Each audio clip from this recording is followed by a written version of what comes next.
together, let's build a Canada you can afford.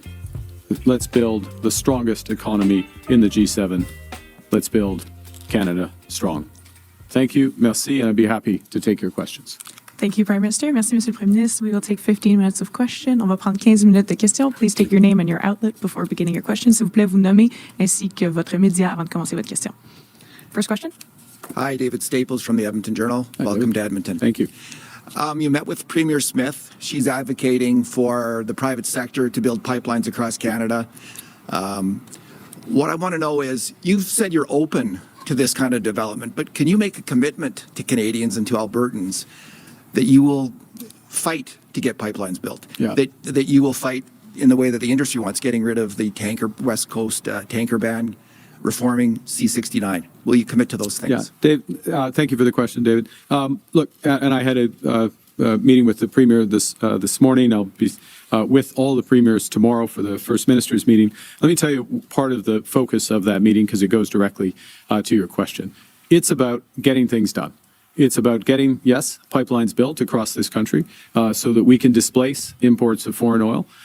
It's about building out the energy infrastructure more broadly here in Alberta, which I would add would include projects such as the pathways. It's about building energy corridors and trade corridors, including potentially up from here through to Nunavut. So we have additional deepwater ports and opportunities there. And so the commitment is to deliver those, and then the federal government, using all of its power, including new legislative powers or new legislation, in order to accelerate delivering those projects. So then it gets into details of what's changed here and there, but the commitment is to deliver faster at a different scale. And if I may just add one other thing, I said a week ago or 10 days ago that we need to do things that had not been imagined or had not been thought possible at a speed we haven't seen before. And that's the nature of the time. And in order to do that, we're going to need to use at the federal level, not just a commitment for cooperation, which we have under my government, but also additional levers that we create. And I'll be laying some of those out tomorrow with the premiers. The Trump tariffs proposed, they're a big threat to our industry. Yeah. They're deregulating in the States. They're getting rid of taxes, carbon taxes, all kinds of taxes and regulations to free up industry.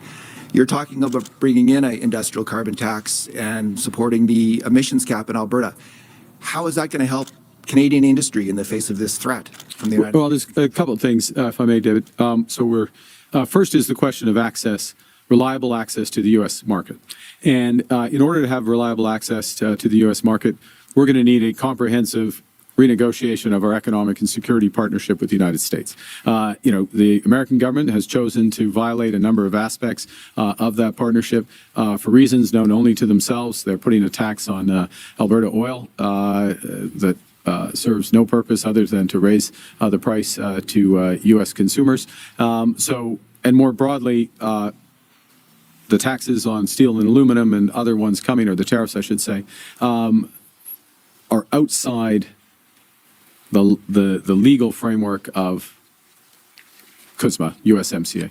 Okay, so we need to recast that. What we need to do in parallel is to make sure that our industry is as competitive as possible, and I'm much more interested in increasing the competitiveness of our energy sector, of our manufacturing sector, of our AI sector, and working with industry and with provinces on specific ways to get those reductions, as opposed to, and last point, which goes to your question, as opposed to having preset caps or preset restrictions on preset timelines. Thank you. Next question.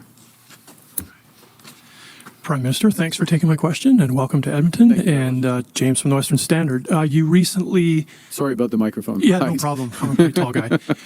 You have not been elected in a federal election yet, and you recently flew to Europe on government wide-body jet at the expense of at least $500,000. So the question I have for you today, and maybe I'll say this before I ask the question, these people around you all paid for that flight, and you've not been elected yet.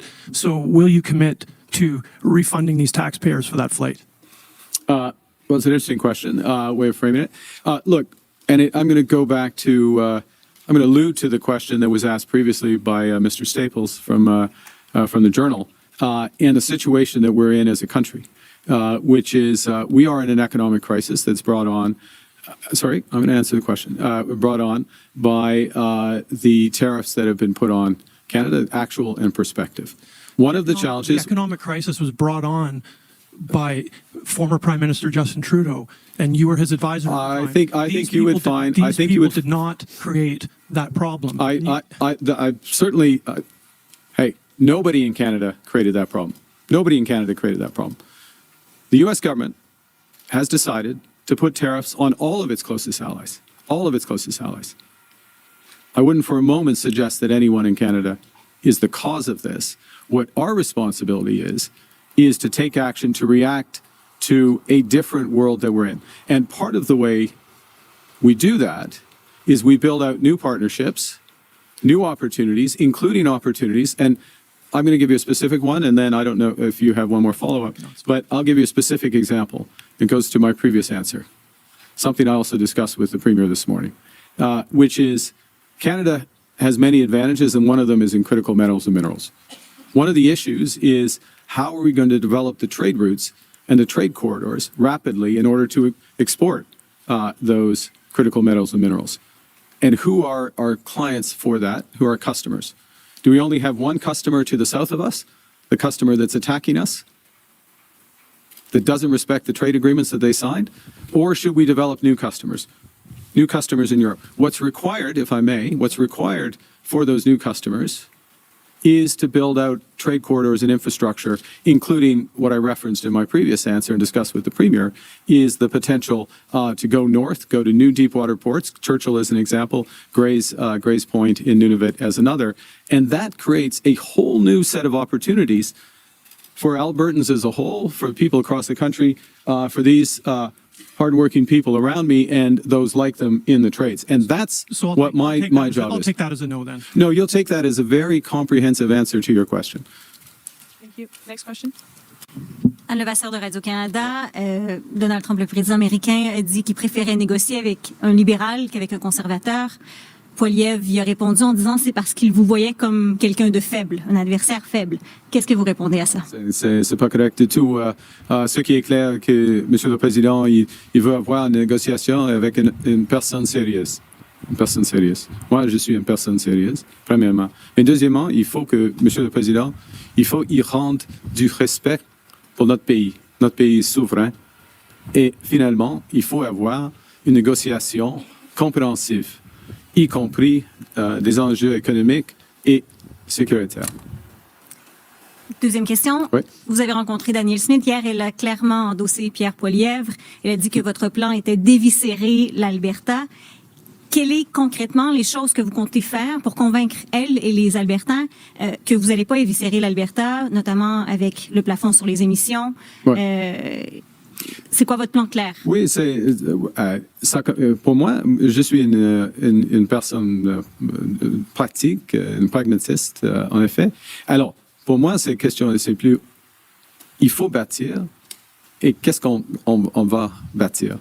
Il faut bâtir des logements à travers l'Alberta.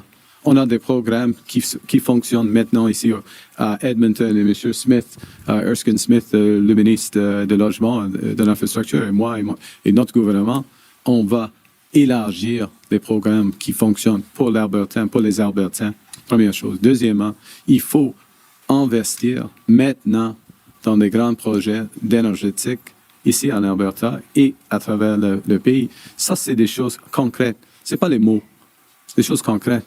Je suis ici pour bâtir notre économie. Est-ce que vous vous engagez à enlever ce plafond sur les émissions? Ce qui est important, c'est d'avoir des mécanismes de réduire les émissions. C'est une question de résultat. Et il faut investir afin d'avoir tout cela, pas seulement avoir une loi. Alors, oui, je veux travailler avec l'industrie ici en Alberta et puis avec le gouvernement d'ici afin d'atteindre ce but. OK? C'est des résultats. Les résultats m'intéressent et les résultats intéressent les Canadiens et les Canadiens. Merci. Merci. Prochaine question. Next question. Hi. Hi, Prime Minister. Jasmine King with Global Edmonton. We saw you with the Oilers this morning, and obviously What'd you think? this announcement. Nice job. You think I said- we yeah. saw you with obviously now with this announcement. Why is it important for you to build up a Liberal presence in Edmonton and Alberta, and what impact do you think this might have on an upcoming election? Well, I'm Prime Minister of all of Canada, and the government serves all of Canada, and Edmonton's a hugely important part, obviously, of our country. So it's not tied to electoral timing. It's not tied to any specifics. This is, but something it is tied to is a very real need, which is around housing, and also a very real success story. I'm a firm believer that we learn from our mistakes, but we also learn from success. And there has been tremendous success. You think of the mayor will correct me because he knows all the figures, but I see it as about a 16% increase year on year, in construction here, in housing construction. That if we had that across the country, we would be on track for what the country needs. So what can we learn from what Edmonton is doing right? And how do we emulate it? How do we reinforce it here? So that's part of the reason I'm here. Again, I'm going to go back to what I said to the previous answer, if I may, which is I'm a practical person. I like to see how things work and then correct mistakes, such as the consumer carbon tax, and reinforce things that are working, such as the Housing Accelerator Fund. And I'll hand back. I was just kind of going off that. I mean, how are you hoping, as we're looking further now into election, that you can build up the Liberal Party in Alberta? Well, look, I'm an Albertan. I grew up here, and Albertans are practical people, and they judge people on results and what they expect for those results. And the Liberal Party has a ways to go here, but we have very strong candidates. We'll have even more strong candidates, and we're offering a way of positive change for the country. And this is a positive province. It's a province that knows how to get things done, create new industries. And at the core of what I've said from day one in Laurier Heights, literally at the rink where I learned how to skate. You may not think I still know how to skate watching me with the Oilers, but, it didn't fall down at least. That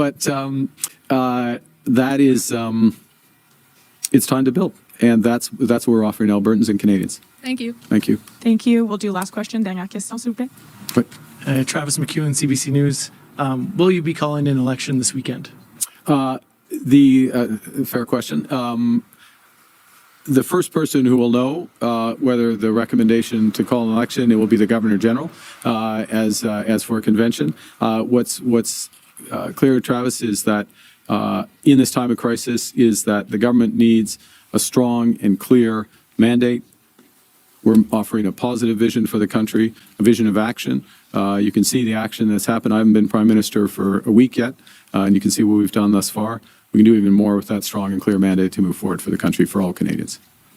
Merci beaucoup. Thank you very much. Also, press conference. Thank you.